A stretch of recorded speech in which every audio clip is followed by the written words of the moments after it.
Street. When crews arrived, they found a vehicle on fire inside a crushing recycling machine.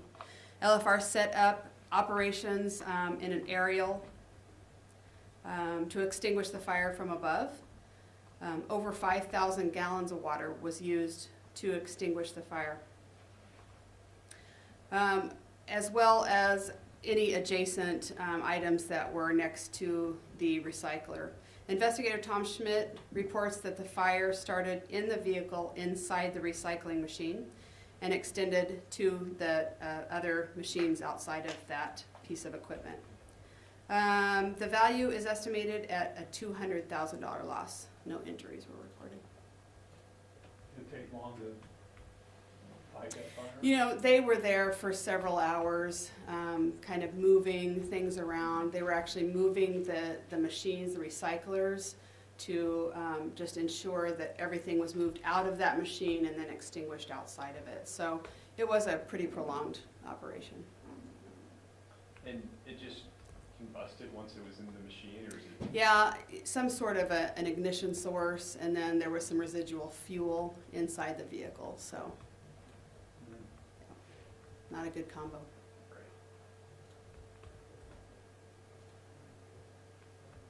Good? Good. Thanks, Nancy. Yeah. Let's see if they are.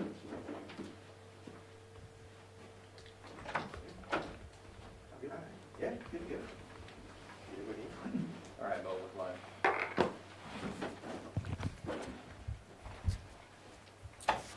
Good morning. Hope to provide you information and answer any questions about the arrest of 24-year-old Spencer Spidell of Lincoln for 2 counts of unlawful possession of an explosive material, all stemming from investigation on Wednesday. I have with me today County Attorney Pat Condon and the criminal captain Ben Miller. So on Wednesday, January 25th, 2023, approximately 1 o'clock in the morning, an officer made a traffic stop in the area of Northwest 7th and West Cornhusker Highway for a traffic violation. Upon contact, they contacted 23-year-old Dominic Fosberg of Lincoln.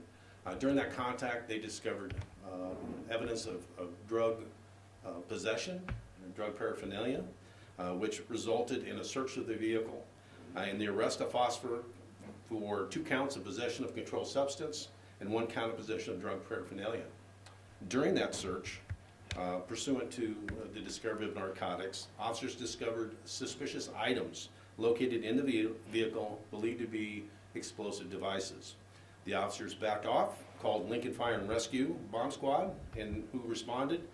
They confirmed the hazardous nature of the devices, the viability of the devices, and rendered them safe at the scene. Ongoing investigation of that incident took the officers to the registered owner of the vehicle, or the owner of the vehicle, home, which is in proximity to the traffic stop itself. A search warrant there was served, and additional items were located.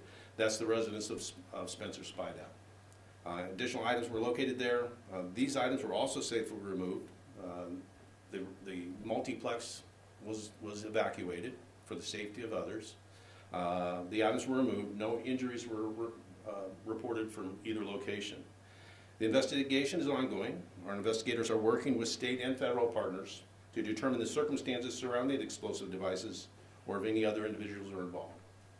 And with that, anything, Pat, from the prosecutor's side? We will be charging Mr. Spencer this afternoon with, Mr. Spidell, excuse me, with possession of a destructive device, class 4 felony, 0 to 2 years imprisonment, $10,000 fine, or both, and then we'll also be requesting a bond in this matter. So. How many explosive devices did you find? In various states of development, we found 3 in the vehicle and additional devices at home, and I believe that's at least 2. And then other items that would suggest various states of construction or development. Can you describe what these explosive devices look like? There's 2 from the vehicle itself. Okay. We're going to limit it to photographs of these 2 devices. The officers were doing a search again of the vehicle for drug-related materials, so found these items taped up, which, if you can see the exterior, they're wrapped in some type of adhesive tape. They began attempting to open them and then discovered powder and other items that caused them concern. The officer who made the stop is familiar based on his background with the military of IEDs, which caused him to pause and the officers to back out and call Lincoln Fire and Rescue. And do you have any idea, I guess, what the intent behind the possession and manufacturing of these was? That's part of the ongoing investigation. That is also why we have our state and federal partners involved, just to make sure. I would tell you, we have no indication of any domestic extremism, but again, a legal act and certainly of concern based on the nature of the violations. And I guess Mr. Fosberg, was he ruled out as any kind of, I guess, party to the creation of these devices? I mean, you guys haven't arrested him on any explosive possession charges? That is correct. Ruled out is not a term I would use. Not currently arrested would be the status of Mr. Fosberg. He's driving a car owned by another individual in proximity to that home, and based on the facts of the stop, he's not been ruled out in the future for that potential. Did the 23-year-old know that there were homemade explosive devices in the car? Part of the investigation, I would tell you, he was not initially arrested based on his admissions that he had no knowledge of their presence. And does he live in the same apartment as Spencer Spidell? My understanding, go ahead. Yeah, he was staying there. Okay, I don't know if we'd call that his permanent address, but Uh-huh. he was staying there at the time. okay. And has your investigation led you to anyone else? I mean, is this, I guess, is it thought to just be focused on these 2, or if you encounter more people who have had contact with them? The investigation has expanded to a point of other locations, if you want to Yeah, touch on this. we've talked to numerous individuals in connection with this investigation, and we've made contact at different locations, but nothing really that's caused any concern at this point. Do we know anything about, like, the potency of these explosive devices? Like, the likelihood that, I don't know how to articulate it the right way, but just like, I guess the potency is the best way to explain it, and how the magnitude that they could have been. I mean, I know it's hard for you to talk about what ifs, but Yeah, so our primary focus when we encounter these devices is to make it safe for the community, for the officers. And so once that's done, all of that testing gets done on the back end. So that will be done with the help of laboratories and that kind of thing at a later date. So when we talk about, like, those are they federal investigators, or like ATF or anything like that? yeah, so we engaged pretty early on in this effort. We engaged ATF and the FBI just to have open channels of communication with them and to bring them involved. So they were here with us assisting, and then we will, along with them and as well as the fire department, figure out what the best plan of action is to get testing done and everything like that. So yeah. Do we know how long they were, I mean, obviously this is very early on, but like, do we know how long Spencer Spidell maybe had been building or collecting or making these homemade explosives?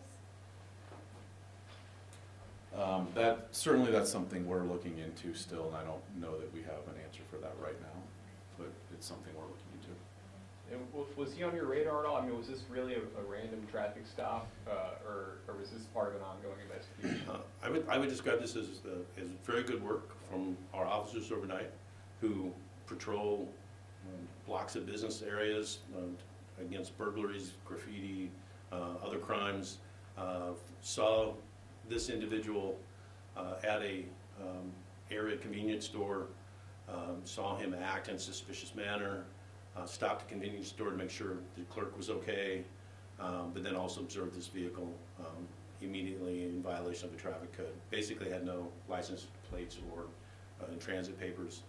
And the vehicle drove out the lot, the officer made contact, and the investigation, the officers clear observations from within the vehicle that led to the arrest and search for the drugs, led us to the explosive devices.